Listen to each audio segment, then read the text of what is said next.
Adrian, do you remember? Because the episode I just edited was the last one we talked about the professor we had in college who tried to make us read a screenplay and then was like, none of you would have gotten the part. And it's like, yeah, none of us wanted it. Do you remember one of our good professors, whose name we probably shouldn't say, but just regardless. Harold. That was him. Do you remember Professor Harold? And I think it was the digital cinematography class. It was lighting in cinematography or whatever that class was called. Not the shorter one you're thinking of, the taller one. Okay, yeah, I know exactly who you're talking about. Yeah, Harold. Yeah.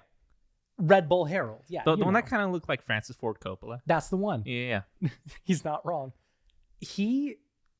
One of the first classes we had was he was like, hey, here's a C-stand. When doing lighting, these are going to be pretty important. You know, you've done lighting, I'm sure. Yeah, I know what a C-stand is. I'm sure you do. Yeah. A C-stand is basically, it's just a stand to put the light on, basically, for people who didn't go to film school. But we were in this class, and there was this one guy who was in class with us who was an idiot. Oh no, yeah, he was dumb. Just an absolute there was three of them actually. And they always hung out together because obviously idiots always come in groups of three. Sorry, I feel like I'm hearing an echo, but it's all right. we're in a weirder recording. Yeah, if there's an echo, you're gonna have to deal with it. Well, I'm gonna have to deal with it. Well, yeah, and then they're gonna have to deal with it. Yeah, but so one of the gaggle of idiots couldn't figure out how to open the legs of the C-stand, right? Because you know the ones where it's like the three and they like line up on top of each other and you just I've seen every C-stand. Yeah, yes, exactly. That is the first step to putting up a C-stand. Yeah. He could not figure out. Was it first? Okay, so this is getting very specific. Usually how they work, I imagine it was one with a screw. It's a knob, but yes, the knob is likely it's the one that you attached have to. Yeah, you have to like put it over your shoulder and then like loosen it and then flick, tighten. There's a knob on the bottom? The knob was on the side, I think, on these ones. Yes. Okay, right. Yeah, but it's that's what I meant when I said a screw. It's okay, a little, I figured I just wanted. Yeah, okay. Yeah. Oh, was that the only question? Yeah, well, mainly because I have literally, you might as well have just shown me an C-stand. Well, he also because we're so far away from each other right now, that he just held his phone out, and I was like, "You get up and walk 13 feet across the room to show him." I'm just gonna zoom in. Suddenly, how is that gonna help him? Well, to be fair, it'll be a bigger image. Yeah, but it'll still be the same distance from you. I don't. When you look at a billboard, are you like, I cannot see this because it's miles away? Yes, because I'm blind, but like that. I forgot you're the only one of us who doesn't wear glasses. Yeah. Yeah, I do understand. Yes. So yeah, he could not figure out just how to like do step one of like push out the legs of it, right? All of us did it instantly, and we were waiting for him to tell us step two. But he was waiting for everyone in the class to do it, and he starts doing step two, but he knows he hasn't done it yet. That the one student hasn't done it. And he's like, and he stops, just completely goes silent, just watches him. All of us at this point are like, what's he looking at? So the entire class is just staring at this guy, just holding it over his shoulder, like just looking at it very closely, just up and down. And he would like put his hand out and then he'd stop. And he put his hand and he'd stop. And it felt like an eternity watching me like, everyone had this individual consensus of like, no, don't tell him. He can do it. He just wouldn't. At one point, he did grab the knob and tried turning it the wrong way and figured, well, that can't be it. It's really funny that you say over the shoulder. I don't think I've ever... These were particularly large ones, and it was just the easier way to do it. Okay. I just hold mine out at full arm's length. Which is what we would have done, but he's trying to say, like, just do this. Yeah, okay. Like, just to keep us all on the same track kind of thing. I will say I've literally been in that exact situation because sometimes C-stands have like another apparatus in which you need to open them. Confuses the fuck out of me. This one did not. Yeah. Now, if you could ballpark how long it would take you to figure out that more complex C-stand without assistance. Oh, dude. One time, okay, so Oh no! All Are right, you in the so- gaggle of idiots? There is a so like this is getting super technical. Those 3 feet on the bottom, some of those C stands they actually remove. Yes. Mhm. And so oftentimes those ones have a screw and that's to remove them. But the actual unraveling is like spring loaded. Oh. So you just need to pull on them and they'll just eventually unbind and you'll flip around. And I'm sitting there being like, it's still the same resistance. And I'm unscrewing it. And like at a certain point, someone walked up to me and goes, dude, you're literally just screwing the feet off. You're just about to drop the feet on and we're over like ceramic floor or something like that. And you're just gonna smash the floor. And I'm like, what do you mean? He goes, like, yeah, sorry, those we should have mentioned this ahead of time. You can just pull on those. And I was like, oh yeah, I didn't know that. How long do you think you were fiddling with it? Before I almost broke the top. That's one? correct. Mhm. Oh, like minutes. Minutes. Now, if someone, Wait, like you said, single digit or double digits? 30 seconds.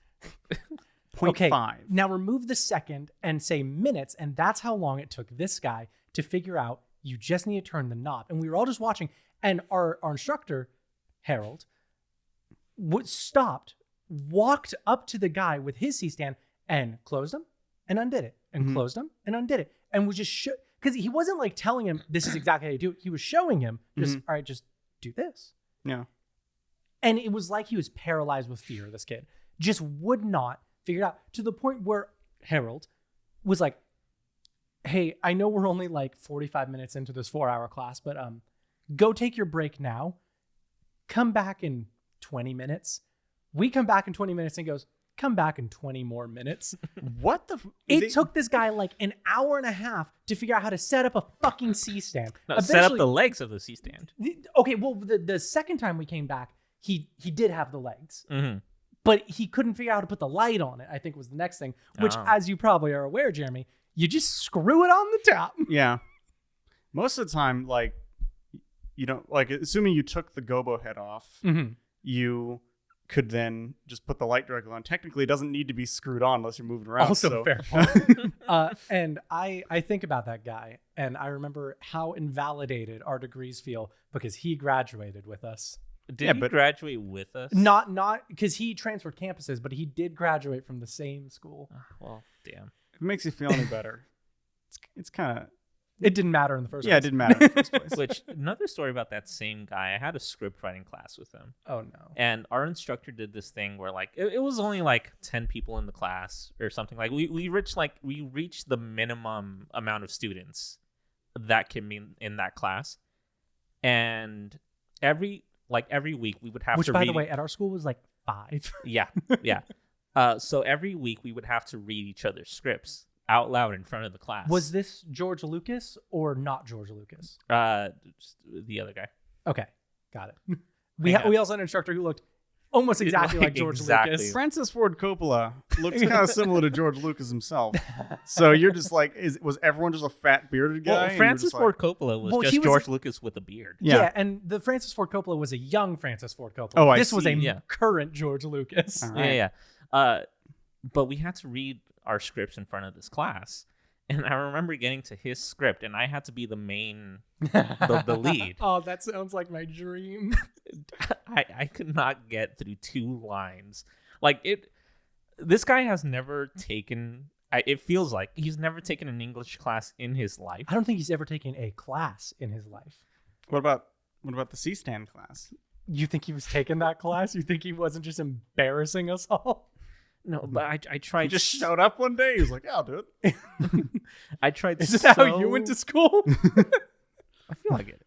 I tried so hard not to laugh. Oh no!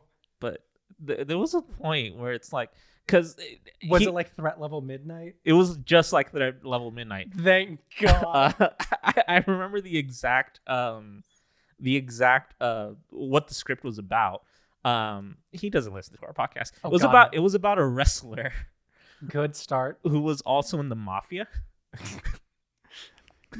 All right. Okay. And but he was in an opposing mafia where he's infiltrating the current mafia to take revenge on the man who killed his brother. Okay, so he's a double agent mafia wrestler. Yes. And this wasn't gold? Dude, it was I couldn't get through it. How long was it? Like how? It was like 10 pages. It wasn't that long. Okay. Was it a full? That's like 8 more pages than I would have expected. We were supposed to write a 30-page script. Okay, and he wrote 10? And he wrote 10 pages. That sounds accurate. Yeah. That sounds accurate to what I've seen with this guy. Which, by the way, he probably got a B for. Probably. I wouldn't be surprised. Yeah. Anyway, welcome back to another episode of Crack Open a Cryptid. That one didn't come out that well, I think. That was literally the worst crack. I feel like it was the worst one we've done. You might just have to edit it. Yeah, cut. Oh, no, we got to keep the bad ones in because then people are like, oh, they really do crack this episode's over. Your anecdote was wasted. Go on to the next topic. Adrian, your turn. These ones don't crack that well, though. No, it was better. It's more to do with the cracker than it is with the cracky. I'm just going to let that one hang. What? There was an issue with that sentence? No. I don't think you've introduced yourself. Oh, that's right. I'm Tyler Shively. It's literally what I was waiting for. Adrian Castro. I'm Jeremy Savage Tate. That's the one. Yeah, that was a real one, wasn't it? This is what you get for always bringing a bottle. Yeah. You can't crack it. I love those. Those are so tasty. So I was just trying to find a cryptid because we haven't done I think a well-known cryptid in a little bit. I feel like we covered most of them already. No. God, no. There's a lot more. For example, the Yeti. Isn't that just Bigfoot? In the snow? Snowfoot? I mean, yeah, but hold on. Maybe he lives in Tibet? He lives in the Himalayas, so it's one of the parts is in Tibet, yeah. So here's the thing. I'm hugely familiar with the Yeti. Yeah. Literally my favorite of all the cryptids. Tell me about the Yeti. He's white. I mean, a little derivative, but go on. That's not even a joke. It is a little derivative. Sometimes he's brown. Sometimes she is brown. And? Has snow in her fur. Sure. When it's winter. I'm starting to think you don't know much about the Yeti. Well, I don't know what you're asking me to say. Sometimes the Yeti is red. Oh, I'm sorry. I thought... And sometimes brown. And sometimes white. That's wrong. It depends on which of the 3 countries in the area See, saw it. The Yeti being red has nothing to do with the fur. It's just she has a nice red streak in her hair because she wanted to got reinvent highlights herself. in the ball. Yeah. So the Yeti, of course, is a Sasquatch type cryptid. But he lives in snow. Lives in the snow, specifically found in the Himalayan mountain range between Tibet, Nepal, and India. Mm-hmm. So just if you're an idiot and don't know anything about any cryptids whatsoever, Sasquatch type cryptids tend to be tall, bipedal, mammalian, and ape-like. The Yeti itself has been seen with white hair, brown hair, red hair, and or gray hair. Very colorful, depending on the sighting. Usually, they tend to correspond with whether a Nepalese, a Tibetan, or an Indian person saw them. Well, could they have gone through those Indian smoke festivals and then they come out all red and then they're like, oh, dude, they're that'd red be now. dope. And the Yeti itself is commonly depicted with large, sharp teeth, which isn't always common to the Sasquatch types, but the Yeti do got spooky teeth. It is a cryptid that is seen by many tribes in the Himalayas, dating back pretty much as far as written record in the area goes, and it's been given just so many different names. That was the weirdest part of just seeing this enormous list of names. For example, the Miche is Tibetan, and it means man-bear. The Zute is another Tibetan word that translates to cattle bear, and it's referring to the similarities that the Yeti tends to share with the Himalayan brown bear, as well as the indigenous yak, which is like a big fluffy cow. I actually like yaks. That's a funny animal. Is a yak cow-like? Yeah. And they're not goat-like? Wait, which one is the yak? The yak is it kind of looks Isn't it like a bull, but with Yeah, and it's very furry. Yeah. It's kind of like a buffalo almost. It usually has bangs that goes over its eyes. It has bangs? You know the Pokemon Piloswine? It's Swinub, Piloswine, Mamoswine. Okay, Google, if you could stop listening to my... literally, the first thing I typed in yak, in Siri suggested websites, Yak and Yeti, Indian Nepalese food restaurant. First of all, yeah, I'll check it out. Okay, yeah, now I see. Yak, no, I see. The yakandYeti.com. Dude, this place looks banging. What do they got on the menu? Hit me. Hold on, I need to. I only saw one image, and now I have to hit the menu button. Yeah, of course, I understand. And apparently, oh no, sorry, the menu button. Okay, they have French fries, Ooh. curly fries. Ordered. Oh, it's in Disney. Really? Yeah, Yak and Yeti. Well, yeah, the Everest roller coaster. You can do it. You can do it. Expedition Everest. Oh No, in no, in that's not Disney what it's- World. Yeah, it's in Animal Kingdom. yeah. Wait, what the fuck? I thought you were Imagine talking being about the wrong. Matterhorn. Imagine being so wrong that you thought. I thought you were talking about the Matterhorn. Literally, we're gonna sidetrack because Tyler tried to correct me the other day about how computers work, and I was like, "How dare you speak to me?" Yeah, because I've never once heard this before. Okay, so Adrian, I had just mentioned to Tyler that when I play games, I play in full screen mode. Sure. And he was like, "Why do you do that? That's wrong." And my response was, "Well, hold on. You just get better performance." And he said, Over "What are borderless you window. talking Because about?" I use borderless window. Like, that is how he said. He said, "What are you talking about?" I'm I don't have any Here, idea. I got you. What are you talking about? It was even more like kind of condescending. are you Like, yeah. And then he said, about? I have no clue why that would be the case. And I'm sitting here like, it's not like you're a fucking computer engineer. Like, you could say that to anything. Why does the mouse move when you move the mouse on your, or why do key presses work? You'd be like, I don't know why that works at all. But that doesn't make any fucking sense. It's the same game being run. I think it's because, and like I could be wrong, someone can correct us, it is not running anything else in the background, and therefore it's not having to multitask.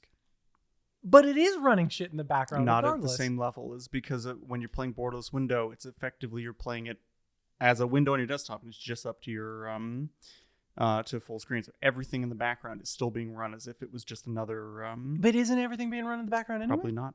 I don't believe you. That's probably why there's a slight delay every time you alt tab. Well, there's a slight delay every time I alt tab from anything, but that's because my computer's a piece of shit. I have a question. Why do you why was your response like, oh my god, how can you use regular full screen? Like, what do you benefit from when you do a borderless window?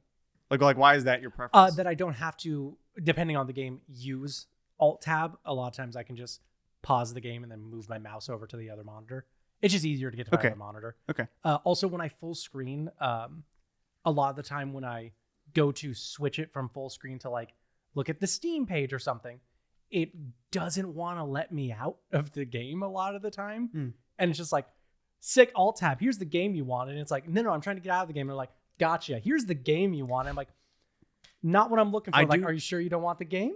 And I looked it up because as soon as he said this, I was like, that maybe I'm wrong. I was right. Like, see, and 9 times out of 10, I would listen to Jeremy about computer stuff more than Tyler. Sure. And here's the thing: there's no reason for it. I don't know how a fucking computer works. But I want to be indignant, and I hate Jeremy. He's my mortal enemy. It's an enemy triangle. Jeremy is my mortal enemy. Timothy Chalamet is his mortal enemy, and I must be Timothy Chalamet's mortal enemy. He's just sitting there, he's like, why do I have this name in my mind? They Gregory. He saw that I went to go see Dune, and I was like, it was okay, and now he's going to kill me. I really enjoyed Dune. Yeah, me too. No, it was fine. Yeah, I thought about it a little higher. I thought it was pretty good. Yeah, thank you. Yeah. Thank you. Wow, with Timothy Chalamet in it even? Dude, I gotta say, I was blown away by how little he did. Well, I was blown away at how little I was like, I don't know, like, this is an alright actor. I don't know. Man, this guy's an amazing actor. Maybe I haven't seen Call Me By Your Name, but I also... Call Me By Your Name's really good. I also don't understand. Who stars in that movie? Timothy Chalamet and Armie Hammer. Okay. Armie Hammer? Yeah. Cannibal Hammer? Yeah. There's a streamer I watch whose name is Rick. His name is Richard Hammer, but he goes by Dick. So his name is Dick Hammer. I just really like that because I'm 8 years old. As soon as you started that, I was like, anyways, tell me about the Yeti. Also, yeah, Expedition Everest. Yeah, it's supposed to be a really good roller coaster with like the most, what at the time was the most complex animatronic. Oh my god, I have to fucking tell you this story because we are never talking about No, we're not. Actually, we are. We kind of are about to kind talk of about the are. Yeti in All this right, story. Just edit out anything. Basically, if I'm ever speaking at any point during Thanks this, for the permission. yeah, if I will allow you to cut me down in this next one. Expedition Everest is very similar to the Matterhorn. It's in Disney's Animal Kingdom, and it's like a full roller coaster. Like it actually has like more kind of like general thrill than the Matterhorn ride, Matterhorn bobsled. But is that the official name for the Matterhorn ride? The original Matterhorn ride didn't have Yetis in it. It was just called the Matterhorn bobsled. They added them in later when and that's what the Yeti was from, right? Like it was from Expedition Everest? No, Expedition Everest came Expedition way Everest came like 2011. The animatronic Yeti wasn't originally part of the Matterhorn, I thought, right? It was from something else. I literally just said that, yeah. No, sorry. It was... They added the Yeti into the Matterhorn, but it was not... Because I misunderstood. Before the Matterhorn used to have like what's it called? It was like cable cars that used to run right through it. Oh, I think I've seen an image of that. Yeah, so they like just... Many would call that a photograph picture. But like I said, I'm 80. I don't know why you said that like you were Data from Star Trek. You're like, I believe I looked at a image of that one time. The Matterhorn... Well, what were we going to say about it? So first of all, side note, they built the Matterhorn because people kept fucking in Disneyland. That is a real fact. They used to have a park there, but it was very poorly guarded and people kept going there to fuck. So they literally were like, shit, we need to do something about that. So they built the fucking Matterhorn. I love that they're like, what we could do is have more security guards, or we could build a fucking mountain. Well, okay, it was already partially a mountain because they had just dug up all of the submarine attraction, all the dirt they had taken from that. They just piled it over there. Piled it, and then they said, well, funny. we have to do something with it. So they basically called it a park and put grass on it. And I guess they were like, yeah, you can go around. We put benches. But people kept fucking over there, and they were like, Jesus Christ, we cannot have people fucking. So they said, there's already a mountain there. We're going to put the fucking Matterhorn. They were trying to go through all these other fucking mountains. They kept designing more and more mountains. And eventually Disney was like, fuck it, put the Matterhorn. I don't give a shit. We know what that one looks like at least. So anyways, they build Expedition Everest, and they're like, you know what? It's going to be insane because people love Yeti. So what we're going to do is we're going to put the biggest fucking animatronic ever. It's massive. Like, literally, I've been on the ride. This is another story where someone mentioned something, and I'm like, I was there. But when I went there, I noticed there's a slight difference. And basically, anyone who's even remotely familiar with, like, Disney parks in general will know this story. When they built the ride, it has maybe a 30-foot tall animatronic Yeti. It's that big? It's fucking huge. Massive. And even more, it's fast. Like it literally lunges at you. So like each one of its limbs, like each like joint has its own like little motor. It's they built a complex. fucking transformer. And they dressed it in fur. All right, so I rarely go to Disney, right? Mm-hmm. I think the last time I was at Disney and went on the Matterhorn, I was like maybe 14 or 15. Mm-hmm. I remember seeing the Yeti. But what you're describing sounds like the scariest thing on planet Earth. Okay. And I don't remember it at all. Don't show it to him just yet. Okay.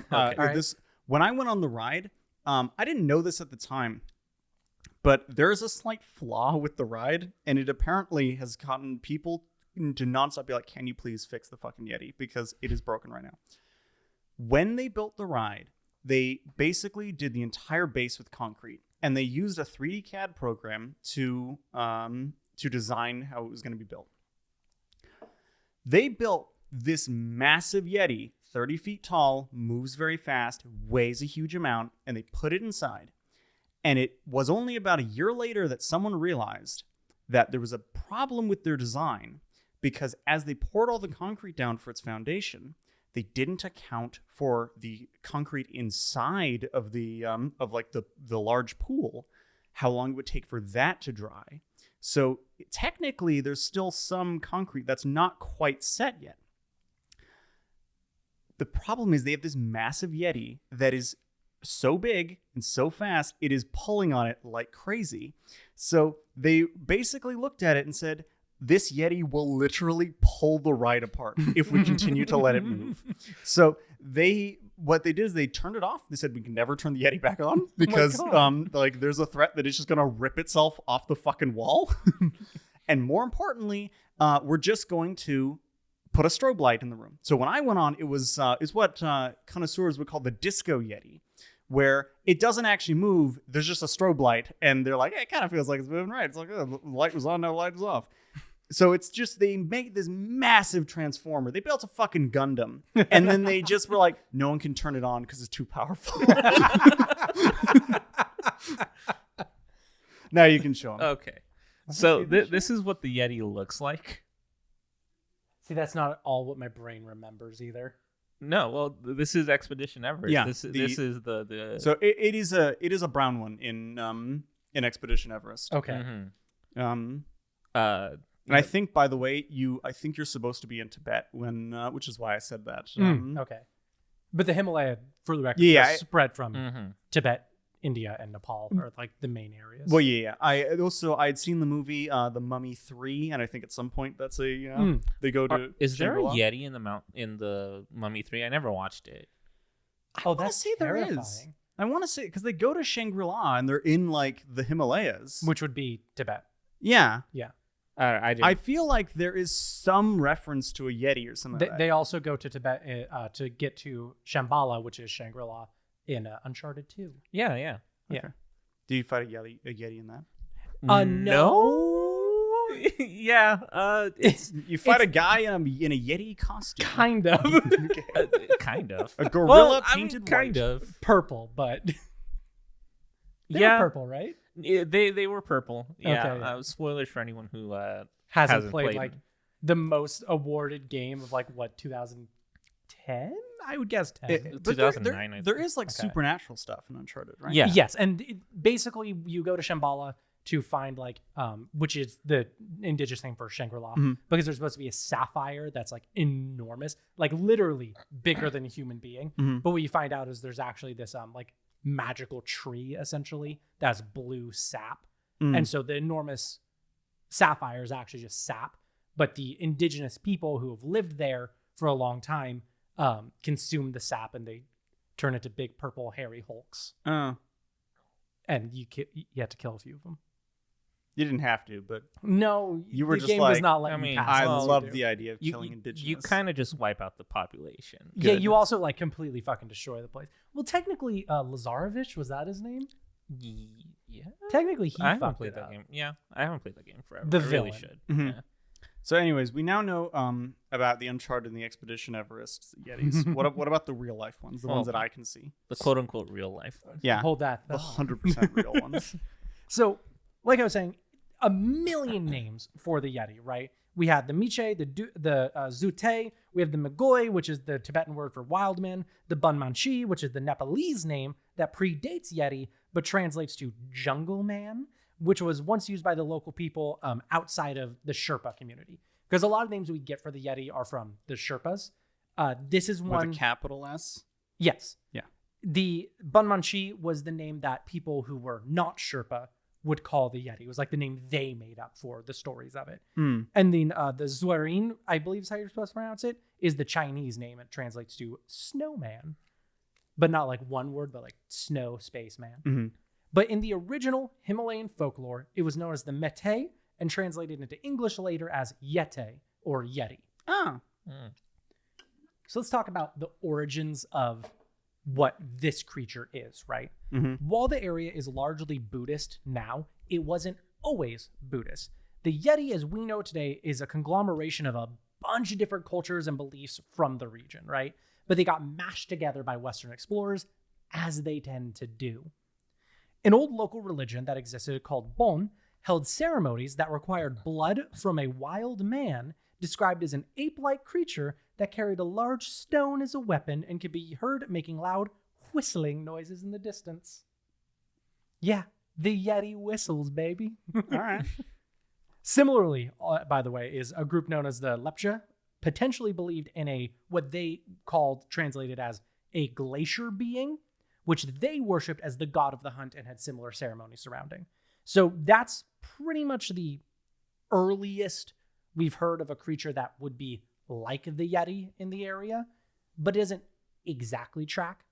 But one of the earlier Western expeditions to the area was carried out by an Englishman named Brian Houghton Hodgson, who explored northern Nepal with some guides.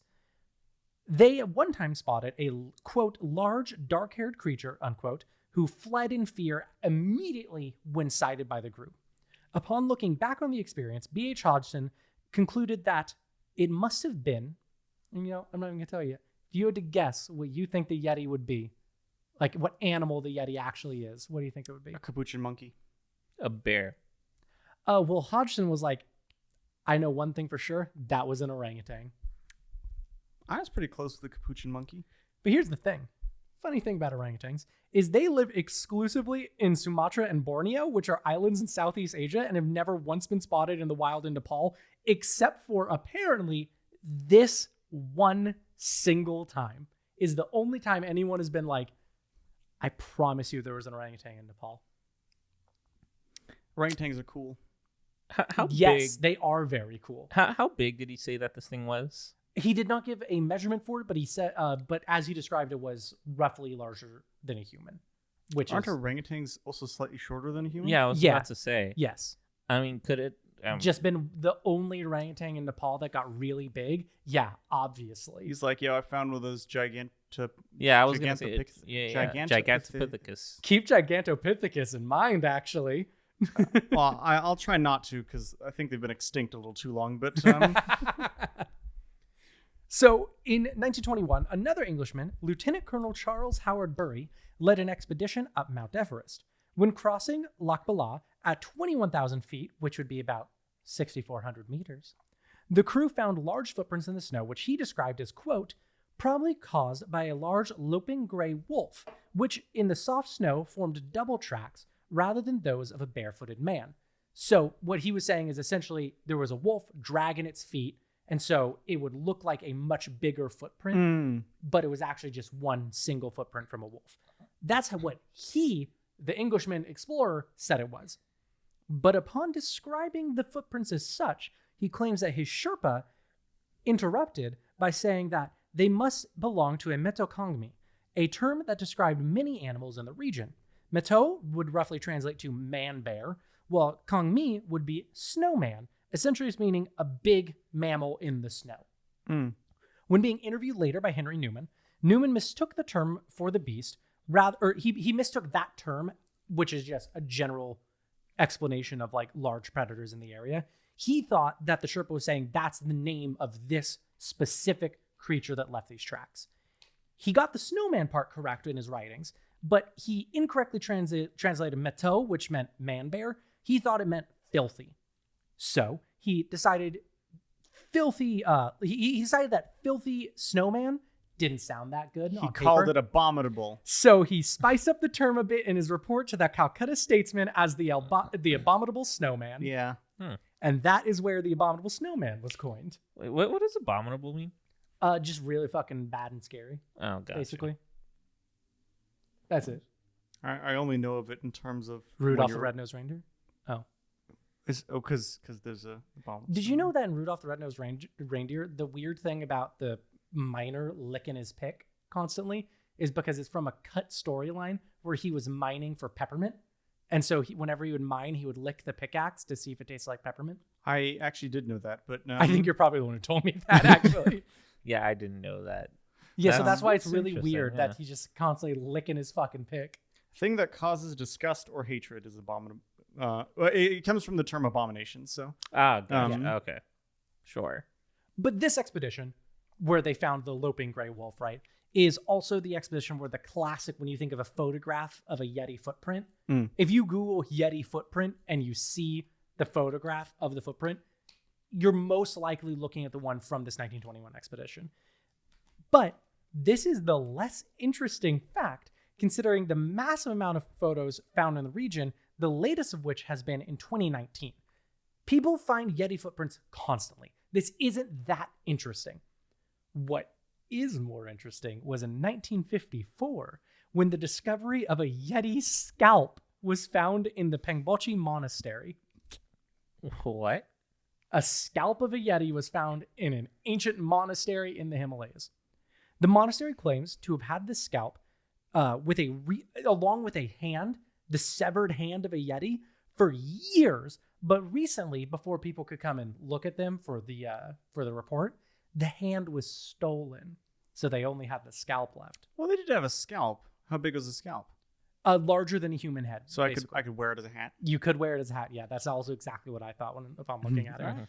But on March 19th of the same year, 54, the Daily Mail released their article describing their findings upon examination of the scalp. Professor Frederick Wood Jones analyzed the hair by bleaching it, cutting it into sections, and analyzing it microscopically. They took microphotographs in order to compare it to the hair of other known species, like bears, yaks, and orangutans, things that would be in the area, or what the Yeti's been claimed to be, right? So once again, they're like, might be an orangutan, even though there are no orangutans anywhere near here. But in the end, Jones concluded that the hair was not originally from that scalp. So it's a real scalp of something, but the hair was put on it manually. The scalp itself was suspect because it has a ridge running from the center of the forehead over the head down to the nape of the neck, which is not a feature of any creature we've ever seen on planet Earth. Nothing has that ridge. Even ancient creatures we know of didn't have that ridge. Whereas the results were unconclusive about the hair, it was eventually proven to not be from any known bear or ape, but from a coarse-haired, hoofed animal. Which to me moose. Well, to me it reads just a fucking yak. Oh, yeah. But like nothing would say yak. It kept saying like, no. It's from a long-haired, coarse hair, hoofed animal that would live in the region and has hair like a yak, but we're not saying it's a yak. No, because it's a Yeti. Isn't hair analysis like not particularly useful though? Correct. Yeah. So this is him looking at it under a microscope and saying that looks like the hair of this, basically, which is pretty much the best you can do. And I think like in modern interpretation, that's people are like, yeah, it doesn't really work. Yeah, pretty much. But if you had to guess with the information provided, it was a Yeti. Oh, was that not okay? If you had to guess what creature the Yeti was after knowing that it can't be an orangutan, but it has no evidence that it was a bear or an ape, but it might be hair from a yak, according to that one monastery and that one report, what do you think the Yeti actually probably is? Yeti wearing a yak coat. He's done it. I can't believe it. It's actually a vampire, you see. No. Adrian, any guesses? I'm trying to think. Like, okay, because I don't understand why that guy would say orangutan. Because he's an idiot, I think was the answer. Well, I mean, sure. He was like orange. Nothing's orange except for an orangutan. Yeah. Because I saw pictures of the skull when I was looking up Yeti. And I'm assuming it's just a yak. Well, it's a bear. It's just a bear. It's Yak literally bear. a Himalayan black bear or the Tibetan blue bear, depending on where you're seeing it. Why did they have blue like a blue bears? shift in their eyes? What? Why do some people see it black and other people see it blue? Oh, because the Himalayan black bear and the Tibetan blue bear are two different bears. Oh, I see what you're saying. I thought it was like, yeah, but once it goes into the next county over, Oh, yeah, of course. paints is all blue. Yeah, it's the Himalayan black bear until it enters Tibet, and now it's blue. Yeah. No, yeah, the Himalayan black bear or the Tibetan blue bear, depending on where you're seeing the creature, it's just, the Yeti is just a fucking bear. They're both rare creatures that do live in the area, are the correct size, the correct colors, and in many cases have been seen walking on two legs. Even the few expeditions that came back with hair samples of the creature, yeah, Adrian's got a picture. That's just the Yeti. They just see that in the distance. Isn't that a sun bear? no, it's a Himalayan black bear. But it has the thing on it. It's got the Is there a ridge. chance that those are the same bear? He just starts typing. But yeah, the thing is, every hair some bears sample. do. Oh yeah, every other hair sample except for the one on the scalp that people have been like, this is the hair of a Yeti, has come back and people have been like, no, that's the hair of a black bear or a blue bear. It's just a bear. It very much upset me that every single time I was like, let's look up the Yeti, it was like, oh, you want to see a bear because it's a bear, dumbass. I keep trying to type in blue bear, and it keeps correcting me to blue beard. No, I'm not looking up blue beard. Didn't that guy kill a bunch of wives and put them in his basement? Yeah. Yeah. Cool Not- dude. I don't think he's a real dude. No. It's a myth. Yeah, he's a fairy tale. Yeah. But yeah, it's just a bear. There are other theories of what it could be. One really stupid one is that it's a Neanderthal that's been left over. Hell yeah. Oh yeah, yeah. I put an image up of just a teddy bear, but it's blue. Hell yeah. That's the Yeti. Yeah. But yeah, one theory of the Yeti is just like, Yeah, it's a Neanderthal that was left over. How'd you find my fursuit? Let me see. That's so hot. Oh yeah, as the time of recording, we put out the episode where we all said our personas, and Jeremy did not remember his persona because he's a fake furry. Dude, I don't even know why I would say hedgehog. Like, do I give an explanation? Are you like, why hedgehog? And I went, oh, well, here's the thing. No, because I was more shocked by like, what's your persona? And you went hedgehog, and I was like, all right, I guess it's a hedgehog. I have no memory of this. Like, on top of that, I don't even know why I would say hedgehog. Maybe at any point in the conversation, did the word blue come up? And then you're like, I don't think you so, were no. like, hey, what's your persona? I was like, think of an animal, blue, Sonic, hedgehog. Yeah, like, Jeremy, what would your persona be if it was blue? And I was just like, I only know of one blue. Well, now you know of two. Now there's a blue bear. That's true. Yeah. I don't want to have the term bear anywhere near me at the furry convention. But to that point, you don't choose your persona. It chooses you. Exactly. Come on. Maybe I assumed the hedgehog because I was like, nobody's getting on my back during these things. Like they got prickly spines. Like I will always be on top. I think what the word association is I said, hey, what's your persona? And you were like, get the fuck off my back. And you were like, I have an idea. Really, I was like, I better make sure I don't say my actual persona. But the last thing about the Yeti really is that the third theory, the only one that's widely accepted other than like it's a fucking bear, is that it's the Gigantopithecus. Yeah, that doesn't make any sense though. Yeah, I know, I agree. But let me read you what I wrote, being the problem with this last one, and it's not going to be the problem you think it is. It's not that it's been extinct for like 10,000 years? Yeah, no, that's not the problem. Okay. The problem is that the Yeti is bipedal, but the Gigantopithecus was quadrupedal. Yeah, I didn't know that. I assumed he was bipedal. No, that means that he's like 30 feet tall, but that's standing upright. So he's he's hunched over. But they walk on all fours. Most scientists agree that Gigantopithecus. Well, walks on I'm all saying fours. that, but it just feels like you don't measure a bear's height based on when he's standing up. No, when in measurement coming into this? I'm just saying I earlier said he was 30 feet tall, and I'm pointing out that if he was 30 feet tall, it would be standing up, so they would have been a lot smaller than I would have expected. I'm not attacking you over here. I know. Shut the fuck up. You're just like, get off my back. When did I ever measure it? But yeah, the Gigantopithecus was likely quadrupedal, whereas the Yeti is always seen as bipedal. How do we know that though? What do you mean? How do we know that the Yeti isn't quadrupedal? Because every sighting has always been bipedal. Yeah, but what if he's standing up to wave? You got me there, big guy.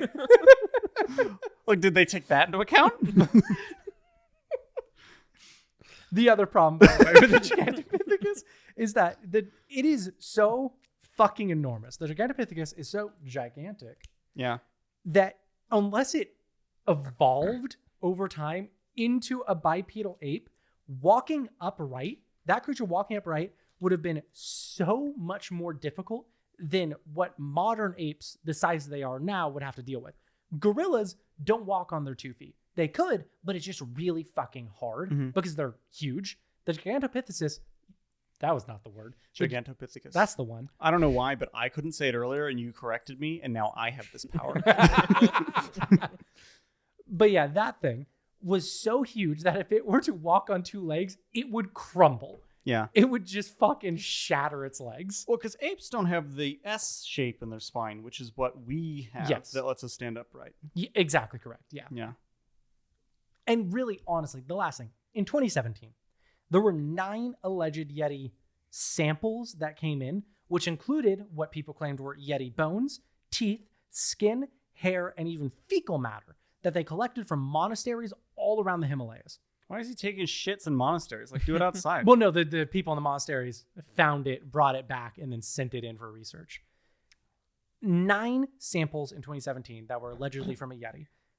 They were found in, they were brought in from the monasteries. They were found in caves and other sites in the Himalayas. Specifically, the Tibetan Plateau was the main area where they found a lot of this stuff. And it was to be analyzed by a team of researchers. Of the 9 Yeti samples, 8 were from black bears. Or were from either the Asian black bear, the Himalayan brown bear, or the Tibetan brown bear, which is also the Tibetan blue bear. I don't know why they have 2 names for it. But the 9th was from a dog. Was it the stool sample? I really tried to figure out which sample it was, and I couldn't find it. But so confirmed, the Yeti is actually just the Gigantopithecus in dog form, who is also half orangutan. So he's like a skinwalker. That's correct. What do you think the Yeti would have done to become a skinwalker? Do you think it murdered a family member, had sex with a family member, or fucked a corpse? Here's the thing. It doesn't matter what it did because it's probably like level 8 or 9 at this point. So it's done in a range of different tasks, you know? If we ever get like a fan base and make merch, one of them has to be like an insignia on the chest that says certified level 9 skinwalker or something like that. I don't know if I'd want to wear that. It's like, yeah, I had an orgy with my family. What of it? And one of them was dead. Yeah, I would have been at 8, but luckily one of them was dead. I cannot get past the fact that Adrian was like, yeah, no, you just have to do one of these 3 things. And you're like, but how do I level up? You're like, no, that's in the bank. I got that covered. How do I go further beyond? It just feels like, you know, this comes up a lot. But it feels like they are not as evil as it sounds if they're not trying to become more evil. You know, like if they are, they're like, we're good at the level of evil we are. Yeah, they peaked at evilness. I'm not buying it. You're not really evil unless you're always looking for more evil. Well, and in your defense of the leveling system, the fact that there is a council of them would suggest that some are more evil than others. Well, I would also like to point out that council probably has a lot of people who are like, why the fuck is this guy here? Like, we're letting level 2s in now, Steve? Yeah, they'll just let anybody in. Yeah. And some guy comes up and is like, hey, I fucked a corpse. And they're like, okay, well, you know, we grant you the right of skinwalker. Yeah. And then some guy's like, I don't know, it doesn't sound good enough. Like, shut the fuck up. You're level 2. Like, no one gives a shit. Well, whatever, sister fucker.